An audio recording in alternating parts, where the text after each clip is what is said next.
Bonjour Alain, tu, Bonjour. tu es CEO de Jamespot et tu es aussi très actif dans le développement d'une société digitale. Tu animes tous les vendredis à 15 heures une chronique à destination des spotters Eh oui, bonjour les spotters. dans laquelle tu partages tes réflexions sur l'adoption du digital. Hmm. Quels sont pour toi les freins à l'adoption du numérique? Ah, les freins, ils sont nombreux, les freins aujourd'hui. Même si on est baigné dans un monde aujourd'hui B2C où tout le monde utilise son portable, comme tu le fais là, par exemple, pour me filmer, je pense qu'il y a beaucoup. Le premier frein, il est mental.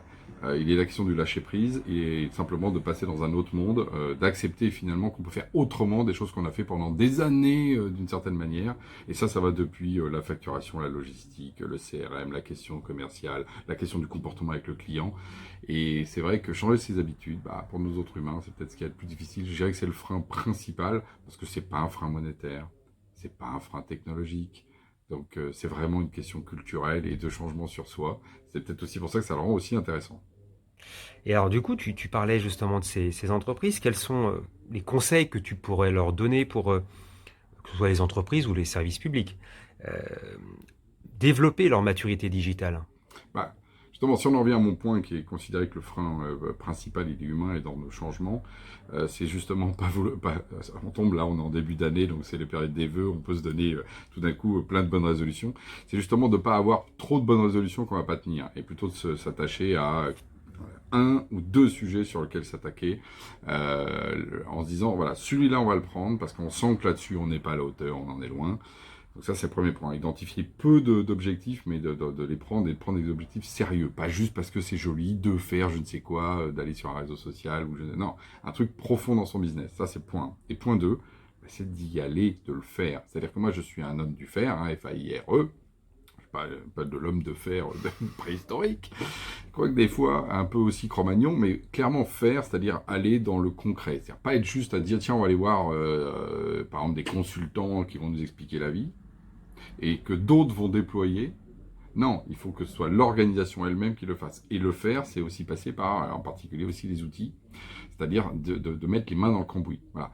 Ça ne veut pas dire qu'il y a beaucoup d'intelligence, et vu qu'on est sur la transformation, qui va être nécessaire, mais c'est qu'à un moment donné, c'est quand on monte dans une voiture hein, qu'on comprend ce que c'est une voiture. Ça, je pense que ça, il faut voilà, à se raconter des voyages alors qu'on est juste assis sur sa chaise, c'est pas ça l'histoire. Et la transformation digitale, il y a ça quelque chose de profond.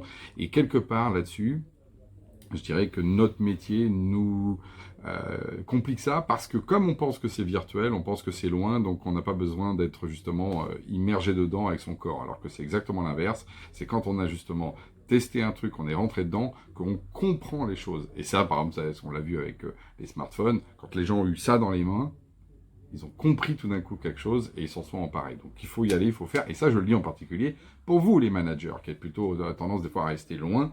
Non, non, il faut aller dans les outils, tester les trucs, rentrer dedans. Et là, vous aurez aussi une intelligence du faire pour vos équipes et vous serez d'ailleurs plus respecté. Parce que souvent aussi, il y a des choses dont se plaignent les managers. Donc voilà mon conseil. Peu de choses et faire. Et du coup, quels sont les indicateurs révélateurs pour toi de l'adoption du digital dans une organisation?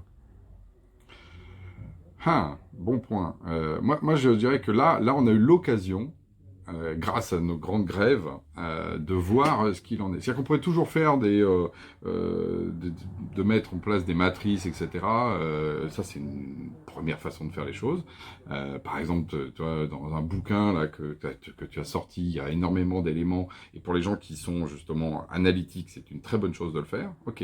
Mais quand on n'a pas le temps de faire comme ça de l'introspection, ben une bonne grève ça montre tout de suite si vous êtes en capacité d'avoir fait la transformation digitale. Parce qu'une boîte qui n'a pas fait sa transformation digitale face à une grève, elle est perdue. Elle est complètement lost. Pourquoi? Parce que justement, on ne peut pas être dans une logique dans laquelle les objets numériques peuvent être partout. Il faut que les gens soient là. La réunion, c'est là où ça se décide. Et si tout d'un coup, ben ça, c'est pas possible parce que les gens ne peuvent pas venir. Voilà. Donc, je dirais deux choses, deux façons de faire. Moi, je suis souvent un peu cerveau droit, cerveau gauche soit de manière très analytique, hein, par exemple comme dans ton bouquin sur lequel il y a énormément de critères pour aller faire ça, point 1, mais aussi de manière très intuitive suite à un accident.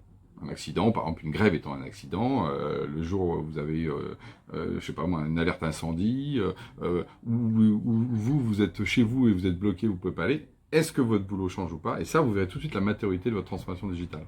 Et je pense que ça, c'est deux critères, cerveau droit, cerveau gauche, pour justement voir quelle est votre maturité et du coup passer à l'action. Bon, parfait. Tu nous invites donc à passer à l'action et j'invite du coup aussi nos lecteurs ou nos auditeurs ou nos visionneurs à t'écouter le vendredi prochain. Alors tous les C'est-à-dire, vendredis, c'est ça 15 h, c'est le l'avantage. live. Bonjour les spotters, dans lequel je Et fais une petite chronique de 5 minutes, effectivement.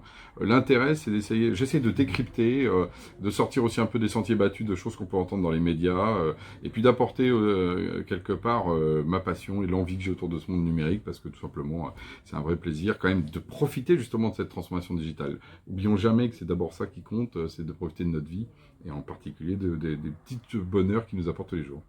parfait. Merci Alain. Mais merci, Mickaël.